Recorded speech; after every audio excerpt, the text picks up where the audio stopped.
Hello there. Welcome back to my Pokemon Eternal X playthrough. This time we're finally moving on from this shit city. Well, not quite yet. It's not that shit. This little lady right here, the sister of Viola, is going to give us an EXP share, I believe. Look at that. I forgot you get it this early in the game. And yeah, this is the beginning of the overpowered version of the XP share that we all know and love. Meaning that instead of putting it on a Pokemon that's not in battle, that will give 50% of the experience earned, it will give the entire team, the entire squad, 50% of the experience earned. That don't make no sense. Ain't that like 300%? And it's like, yeah, yes it is. So it's pretty cool though. I'm not mad at it, but people say like it makes the game too easy. And I think in a ROM hack like this though, it might just keep you on par with what we got going on. Anyways, this is big route. This next city that we're going to is Lumio City, if you forgot. And the lane, I forget what this route's called, but this is this one big grassy lane, a bunch of trainers on it, a bunch of Pokemon to catch. So we're probably not gonna get to Lumiose in this part. Yeah, because there's a lot to do here. I won't be catching, there's no Pokemon on this this route that particularly interests me. A lot of bugs, a lot of grasses, a lot of Flabébés. Not my thing.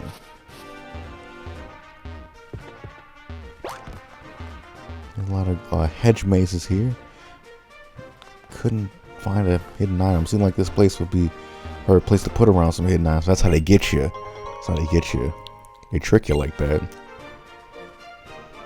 Again, another early game super potion. I like it. I love it. And I believe how the grass works is the grass with the yellow flowers in it is the easier grass, and the grass with the red flowers in it is the higher level Pokemon grass, which both have a different set, not just the levels getting higher, but they will have a different set of Pokemon that you can encounter overall.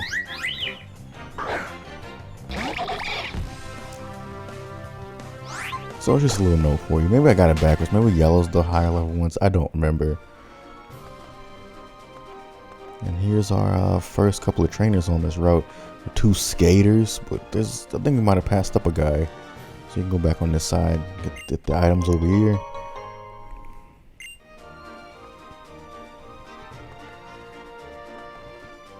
I don't think I ever use a fairy type on any of my teams.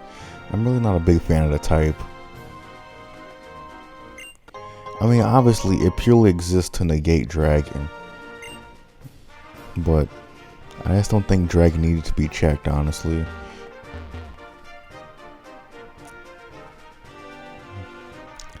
I wonder, in Scarlet and Violet, which is probably out, right? It's probably out by the time you're watching this.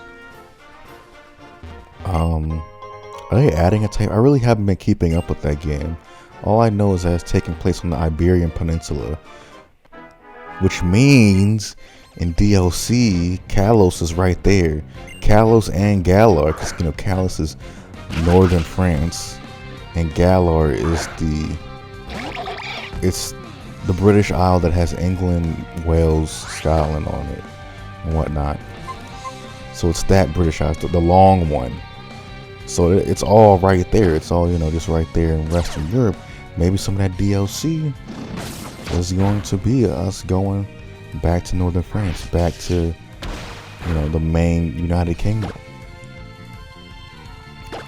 So I think it's pretty cool, and I really love how at this point it's been over 20 years of making Pokemon games for new regions and whatnot. They're still basing it off and doing a pretty good job of basing off like real life, you know, geographic locations. Because if you look at like a world map, I keep a world map, a Pokemon world map on my computer sometimes, and Yeah, like Kanto, Johto, Sinnoh. They're all like parts of Japan. Ore is like Southwest America. Unova is like the New York and surrounding areas. It's there's like the faraway island is like the Guiana Island or something off the coast of Brazil. There's like all these places that pretty much every place in any Pokemon game, even the side games, are meant to be a geographic region of, you know, someplace in the world.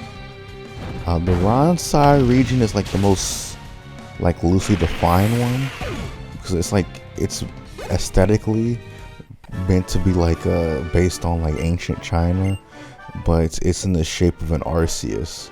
So obviously I think that's one of the few exceptions.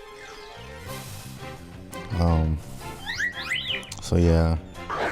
And like Pokemon Masters, even a game like that is based on a man-made island on the Arabian, in the, what's it called, the Gulf, the Persian Gulf.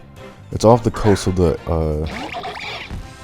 Arabian Peninsula. So even stuff like that is based off stuff in real life. I like how they kept it going. In the Pokemon Ranger games, the two that I played, there was like, what was it, Oblivia is based on islands slightly like off the coast of Japan. The other Ranger game is like, it's a part of Japan that's west of Johto, and in the games it's west of Johto. So there's a little trivia there for you. Sinnoh's Hokkaido, Hoenn Kagoshima, and I always wanted, and I would love this, but this would be like it had to be like an Elder Scrolls level of fucking, like a Beyond Skyrim level of effort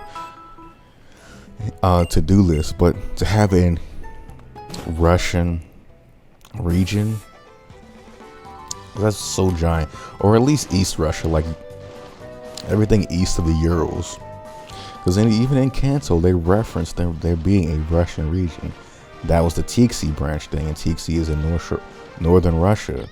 It's a coastal city to the Arctic Ocean. I would love an Eastern Russian region, because I think the geography of Eastern Russia, although it's an extremely giant, you know, geographical area, it's extremely diverse as well. There's like swamps, there's like stuff that's like jungles, there's obviously frozen tundra, there's all types of stuff that you could mess around with. I think it'd be insanely interesting, but I think that they abandoned it. I don't have a confirmation about this or anything like that, but I think they ended up abandoning it for like a sequel. You know, the sequel of Kanto probably was originally made to be a Russian region, but they went with Johto, because how do you fit that level of that many maps and that big of a space onto a Game Boy? Whereas Japan, doing like a Japanese like section, Japanese region, it's there's a lot of stuff in a very compact, you know, compact area. Whereas Russia, there's a lot of stuff, a lot of wilderness over this giant continent-sized country. So I would really like to see it one day, because that would be the game that would have like what people would want, would be have like every Pokemon, or almost every Pokemon, be obtainable, and you would need to have a region as big as that and as diverse as that to be able to do that, and it makes sense. Or do that, or have multiple regions in one game. But I'm not sure they're ever going to do that off launch. But I do think they're going to do it, you know, with DLC going forward. I'm really hopeful for Scarlet and Violet. Is that what's called, Scarlet and Violet?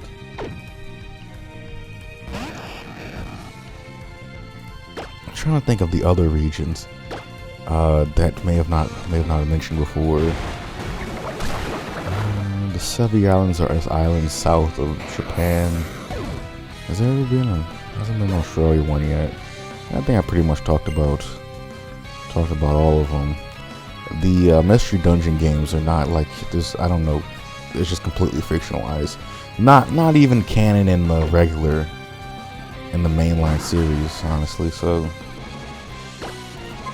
but unlike the Pokemon Ranger games and stuff like that, and Coliseum and whatnot, they're still in the storyline of the main generational games.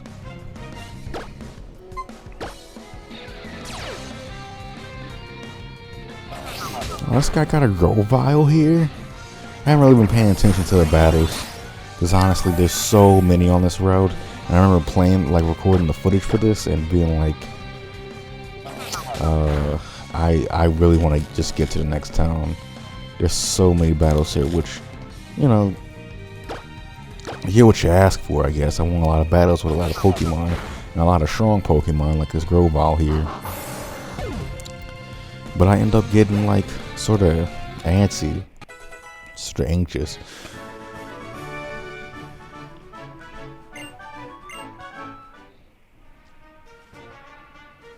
Yeah. Did I do the other skater? Oh, look at this. Pearl Fountain. Acceptance creates harmony. Well, look at that. I think that is a great value to have. Yes, here we go.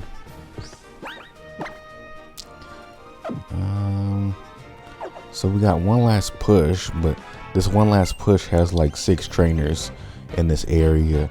Pokefan Agnes. Fagnus, more like it. Oh, Burmy! What's up, Burmy? How you doing?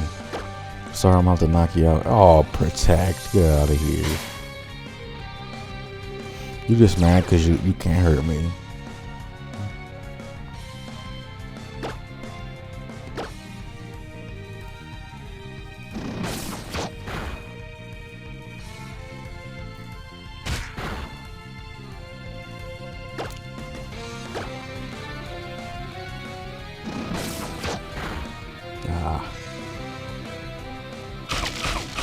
Ouch.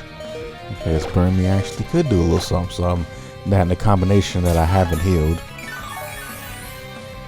Okay, she rocking out the super potion. Okay, I see you, Pokefan. Taking care of your Pokemon. I guess it's time for me to take care of mine.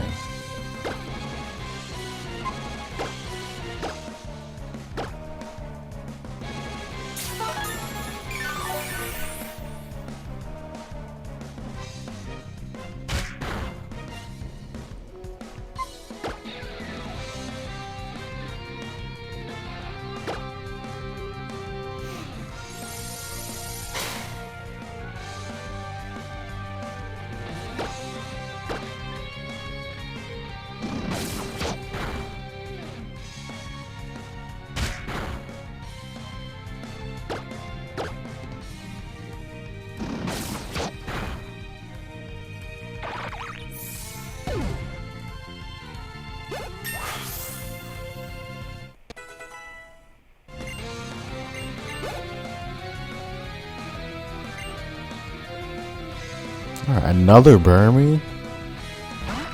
Okay, Sand Burmy.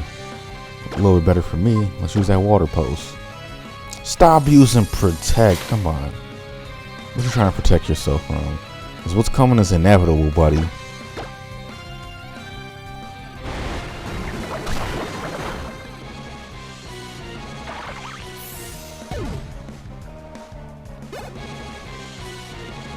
Okay, so this is gonna be Steel Burmy.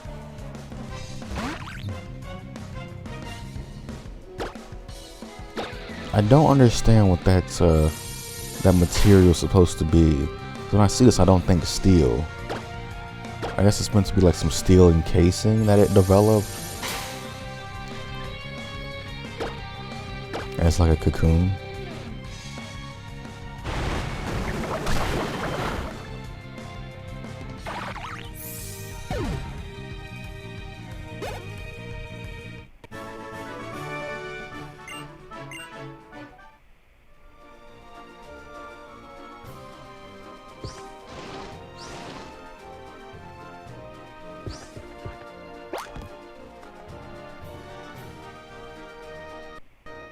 Ah, jeez.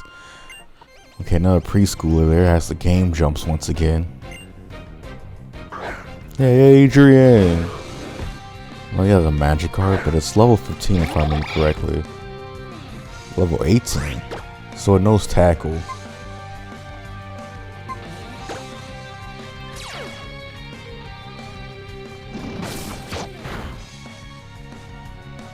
Cool thing about Magikarp is that its stats actually really aren't that bad. You know, it's just the fact that it takes a level 15 for it to learn tackle, but it has like 80 speed. It has like really nice speed for this part of the game, and it has like decent like attacking stats if I remember. I mean, they aren't all that high, but it can actually fend for itself somewhat if it just had moves, but that is the nature of Magikarp, I guess. Alright, there's like some gardener up here.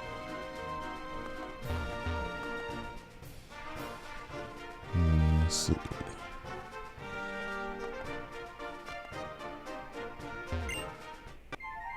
Hey, how's it going, little girl? Preschooler Mia. Or Maya, I guess. A Badoo. A Badoo, see?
Alright. Togepi. I think it might also be part fairy. But it doesn't matter. Water pulse will do the trick. Why would you try to yawn? Idiot.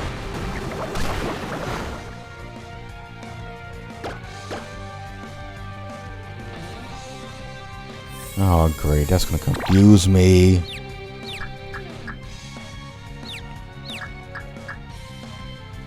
Haha, I beat the odds. I had a 25% chance of hitting, I believe.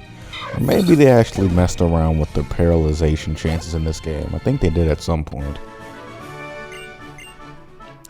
So it might be a little bit higher than that. But I still beat the odds. And with that, we're going to wrap it up here. Next time on our Pokemon Eternal X Adventures, we're going to finish off that route and finally make it to the big city. Thank you so much for watching, and see you next time, folks.